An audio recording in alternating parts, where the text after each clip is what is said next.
Hello student, मैं हूँ रीना। आप देख रहे हो रीना अकेडमी चैनल। आप सभी का मेरे चैनल पर स्वागत है। मैं अपने आज के इस वीडियो में आपके लिए लाई हूँ एनसीईआरटी क्लास 4 हिंदी पुस्तक रिमझिम का लेसन नंबर 13, जिसका नाम है हुदहुद। बच्चों, इसमें एक हुदहुद नाम की पक्षी के बारे में उसकी बातें बताई गई हैं। वो क्या खाता है, कैसे रहता है, वो होता कैसा है, उसका शरीर कैसा होता है। तो आइए हम इसको पढ़ते हैं और जानते हैं। सबसे पहले इसमें एक कहानी है, हुदहुद को कलगी कैसे मिली। इस कहानी को पहले पढ़ लेते हैं। एक बार सुलेमान नाम के बादशाह आकाश में उड़ने वाले अपने उड़न खटोले पर बैठे कहीं जा रहे थे। बड़ी गर्मी थी, धूप से वह परेशान हो रहे थे। आकाश में उड़ने वाले गिद्धों से उन्होंने कहा कि अपने पंखों से तुम लोग मेरे सिर पर छाया कर दो, पर गिद्धों ने ऐसा करने से मना कर दिया। उन्होंने बहाना बनाते हुए कहा, हम तो इतने छोटे छोटे हैं, हमारी गर्दन पर पंख भी नहीं है, हम छाया कैसे कर सकते हैं। सुलेमान आगे बढ़ गए। कुछ दूर जाने पर उनकी भेंट हुदहुदों के मुखिया से हुई। सुलेमान ने उससे भी मदद मांगी। वह चतुर था, यानी वह बहुत होशियार था। उसने फौरन अपने दल के सभी हुदहुदों को इकट्ठा करके बादशाह सुलेमान के ऊपर छाया कर दी। सुलेमान बोले, मैंने गिद्धों से भी मदद मांगी थी, वे मेरी मदद कर सकते थे, पर उन्होंने मेरी मदद नहीं की। तुम गिद्धों से छोटे तो हो, पर चतुर अधिक हो, यानी बुद्धिमान अधिक हो। तुम सबने मिलकर मेरी सहायता की है। मैं तुमसे बहुत प्रसन्न हूँ, यानी खुश हूँ। मैं तुम्हारी कोई इच्छा पूरी करूंगा, यानी तुम्हारी जो मनोकामना हो कोई भी एक, मैं उसको पूरी करूंगा। बताओ तुम्हारी क्या इच्छा है। मुखिया ने कहा, महाराज, मैं अपने सभी साथियों से सलाह करने के बाद अपनी इच्छा आपको बताऊंगा। यानी सलाह, यानी उनसे विचार विमर्श करके। मुखिया ने साथियों से सलाह करने के बाद कहा, महाराज, यह वरदान हमें दीजिए कि हमारे सिर पर आज से सोने की कलगी निकल आए। बादशाह हंसे और बोले, मुखिया, इसका फल क्या होगा, यह तुमने सोच लिया है। मुखिया बोला, हाँ महाराज, मैंने खूब परामर्श करके यह वर मांगा है, यानी खूब विचार करके आपसे यह वरदान मांगा है। सुलेमान ने प्रार्थना स्वीकार कर ली, यानी वो मान गए, और सभी हुदहुदों के सिर पर सोने की कलगी निकल आई। लोगों ने सोने की कलगी को देखा तो वे हुदहुदों के पीछे पड़ गए। तीर से उन्हें मार मार कर सोना इकट्ठा करने लगे। हुदहुदों का वंश समाप्त होने पर आ गया। तब मुखिया घबराकर बादशाह सुलेमान के पास पहुंचा और बोला, इस सोने की कलगी के कारण तो हमारा वंश ही समाप्त हो जाएगा। सुलेमान ने कहा, मैंने तो शुरू में ही तुम्हें चेतावनी दी थी, यानी तुमको सावधान किया था। खैर, जाओ, आज से तुम्हारे सिर का ताज सोने का नहीं, सुंदर परों यानी पंखों का हुआ करेगा। और तभी से हुदहुदों के सिर पर परों का यह ताज अर्थात कलगी शोभा पा रहा है। तो बच्चों, ये एक छोटी सी कहानी थी। इस कहानी में जो है हमने देखा, गिद्ध जैसे बड़े बड़े जो पक्षी होते हैं वो बहाना बनाकर जो है सुलेमान बादशाह की सहायता उन्होंने नहीं की, लेकिन हुदहुद एक छोटा सा पक्षी होता है, लेकिन वो छोटा होने के बावजूद भी अपनी चतुराई से उन्होंने बादशाह सुलेमान की सहायता की और उनके सिर पर जो है कलगी का वरदान उनको मिल गया, सुंदर पंखों की कलगी का। अब आगे बच्चों इसमें हम हुदहुद पक्षी के बारे में कुछ जानकारियां देखेंगे। हुदहुद एक बहुत ही सुंदर पक्षी है। देखिए बच्चों, ये हुदहुद चिड़िया का ये चित्र बना है। देखिए कितनी सुंदर लग रही देखने में। इसके शरीर का सबसे सुंदर भाग इसके सिर की कलगी होती है, ये वाली चीज बच्चों। वैसे तो यह इसे समेटे रहता है, पर जैसे ही किसी तरह की आवाज होती है यह चौकन्ना होकर परों को फैला लेता है। तब यह कलगी देखने में हूबहू किसी सुंदर पंखी जैसी लगने लगती है। इसी कलगी के बारे में तुमने अभी एक सुंदर कहानी भी पढ़ी है। बच्चों, अभी थोड़ी देर पहले हमने जो कहानी पढ़ी थी ना, वो इसी कलगी के बारे में पढ़ी थी। हुदहुद का पूरा शरीर, सारा शरीर यानी संपूर्ण शरीर रंग बिरंगा और चटकीला यानी बहुत ही चटक रंग का होता है। पंख काले काले होते हैं, जिन पर मोटी सफेद धारियां बनी होती हैं। गर्दन का अगला हिस्सा बादामी रंग का होता है। चोटी भी बादामी रंग की होती है, मगर उसके सिरे काले और सफेद होते हैं। दुम का भीतरी हिस्सा सफेद और बाहरी हिस्सा काले रंग का होता है। चोंच पतली, लंबी तथा तीखी यानी बहुत ही जो है पैनी होती है। इस चोंच से वह आसानी से जमीन के भीतर छिपे हुए कीड़े मकोड़ों को ढूंढ निकालता है। इसकी चोंच नाखून काटने वाली नहरनी से बहुत मिलती है और शायद इसीलिए कहीं कहीं इसे हजामिन चिड़िया के नाम से भी पुकारते हैं। हुदहुद हमारे देश के सभी भागों में पाए जाते हैं। तो बच्चों, ये थी हुदहुद का शरीर कैसा है, उसके पंख कैसे हैं, उसके शरीर पर कैसी धारियां बनी थी, उसकी चोंच कैसी होती है और उसकी चोंच बिल्कुल जो नाखून काटने वाली नहरनी होती है उससे मिलती जुलती है, इसलिए इसको हजामिन चिड़िया के नाम से पुकारते हैं। और हुदहुद हमारे देश के लगभग सभी भागों में पाए जाते हैं। ये सब जानकारियां हमको मिली। अब आगे देखते हैं हम।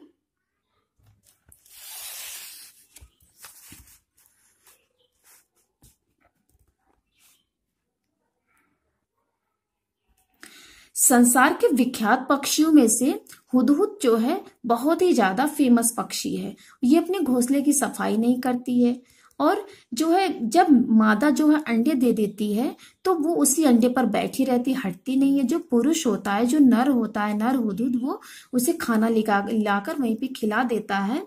और ये बहुत ही फेमस पक्षी है पूरी दुनिया में। और ये इसकी सुंदरता के लिए तो ये बहुत ही मशहूर है, फेमस है।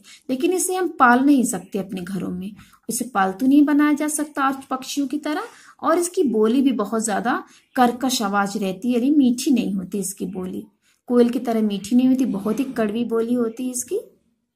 तो बच्चों, देखा आपने हुदहुद पक्षी के बारे में। ये देखिए हुदहुद की कलगी है और ये है इसका चोंच और ये इसका जो है सिर है, ऊपरी सिरा जो है ये है बादामी रंग की होती है इसका सिरा, ये ना ये। और देखिए इसके पंख पे लाल और काली और सफेद, सॉरी बच्चों, सफेद और काली ये धारियां हैं। तो इस तरह से आप हुदहुद पक्षी को देख करके पहचान जाओगे। जैसा कि हमने अभी इस पाठ में पढ़ा, हुदहुद के बारे में जो भी जानकारियां दी गई थी, इसी के आधार पर आप इस पक्षी को पहचान जाओगे। आपके घर के आसपास ये पक्षी आपको जरूर दिखेगी। तो आइए अब हम इसके प्रश्न अभ्यास को कर लेते हैं। तुम्हारी समझ प्रश्न का, हुदहुद को कहीं हजामिन चिड़िया और कहीं पदुबया के नाम से पुकारते हैं, क्यों? इसका उत्तर हम लिखेंगे।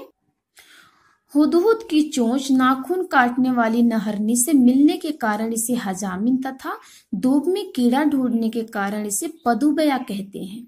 अब नेक्स्ट प्रश्न है, हुदहुद की चोंच पतली, लंबी और तीखी होती है। इस बात को ध्यान में रखकर बताओ वे कैसा भोजन खाते होंगे। चोंच से वे क्या क्या काम ले सकते हैं। इसका उत्तर हम लिखेंगे। हुदहुद कीड़े मकोड़े, फल सब्जी तथा अनाज खाते होंगे और चोंच से वे जमीन में छिपे कीड़े मकोड़े को ढूंढते होंगे, घोंसला बनाने में चोंच का इस्तेमाल करते होंगे तथा लड़ाई करने में इसका इस्तेमाल करते होंगे। अब नेक्स्ट है, मैंने जाना। पाठ में से ऐसे शब्दों की सूची बनाओ जो पक्षियों के लिए इस्तेमाल होते हैं। तो इसमें देखिए बच्चों 4 कॉलम बना है। जानती थी, पढ़कर मालूम हुआ, जानना चाहती हूँ, कैसे कहाँ से पता लगाऊंगी। तो मैं क्या जानती थी? गिद्ध के बारे में जानती थी, पंख के बारे में जानती थी, चोंच के बारे में, दुम के बारे में, अंडे और घोंसले के बारे में जानती थी। और इस पाठ को पढ़कर हमें मालूम हुआ हुदहुद, हुदहुद की कलगी और उसकी चोटी। और मैं जानना चाहूंगी किन किन पक्षियों की कलगी होती है, किस पक्षियों के दुम कैसे होते हैं, पक्षियों के अंडे कैसे कैसे होते हैं। ये सवालों के जवाब मुझे चाहिए और मैं इसे कहाँ से जानूंगी? अध्यापक या अध्यापिका से पूछकर जानूंगी या फिर पुस्तकालय से जानूंगी, जहाँ पे या फिर पक्षी संग्रहालय जहाँ होता है वहां से हमें इन सब प्रश्नों के जवाब मिलेंगे। या तो अपने टीचर से जानो या फिर आपकी लाइब्रेरी में कुछ ऐसी बुक हो जहाँ पे इन सब के बारे में बातें पता हो, आपको वहां पे पता चले, या फिर जहाँ पक्षी संग्रहालय होता है वहां से आपको इन प्रश्नों के जवाब मिल जाएंगे। अब आगे है, पहचाने कैसे। अगर तुम्हें हुदहुद को पहचानने में किसी की मदद करनी है तो तुम उसे कौन सी बातें बताओगे? 4-5 वाक्य में लिखो। इसका हम लिखेंगे, हुदहुद का सारा शरीर रंग बिरंगा और चटकीला होता है।